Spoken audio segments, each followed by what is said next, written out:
everybody, I'm Emily Garland with the Regina Humane Society Training Program. Today we're going to be talking a little bit about preparing for nail trims. So even if you take your dog to a groomer to have their nails trimmed, it's a good idea to get them used to a lot of the processing that happens and handling. Okay? So one of the things we want to do is make sure we have a nice handy reward that our dog likes. So hot dog, cheese, something if you're at home and your dog's willing to work for their kibble, that's totally fine too. So all we're going to start with is our dog just standing. Okay?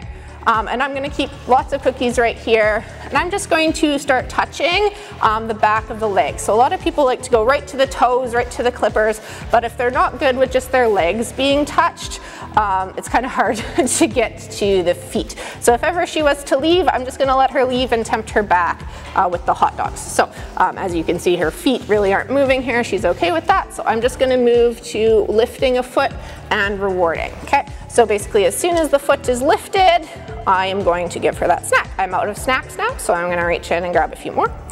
Okay. And it's important that I handle each paw. So this time I'm going to lift this foot. Okay. You want to take it by this part here. Don't reach directly for the toes. Okay. Lift from the leg. Good. And again, if she was to ever leave, or if your snacks run out for a second, we are going to take a quick break. It's good to have a few in your hand at a time so that you can quickly give them something. If you're not routinely kind of giving them a snack, they're not typically going to hang out for that snack very long. So she left a little bit, no big deal.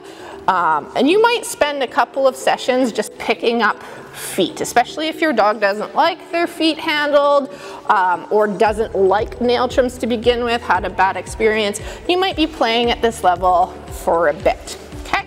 Once your dog is comfy, Jinx seems to be comfy this way, we're just going to start with a toe. Okay, so when I pick up a foot, I am just going to move on to the toes as long as she's sticking around with me. Okay. Again, if they pull away, don't worry about it. Let them go.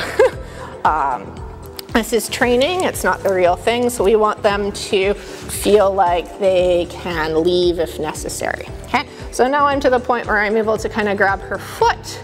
If she's willing to, I can play with each of her individual nails. And again, I don't have clippers or anything yet, but my dog has to be comfortable with her feet getting handled. Okay, and lastly, once you're to this level of all the feet and all the toes are fine being handled, then you can add the clippers into the equation. But even if you don't have clippers, even if you get your dog's nails cut, we're doing a play over here, sad. We are going to be able to have our dog accustomed to their feet being touched, which is going to make nail trimming at the groomers a heck of a lot easier. Going to get a better quality trim from your groomer, and they're going to have a more pleasant time overall. Okay, that's all for today. Take care, everybody. See you later.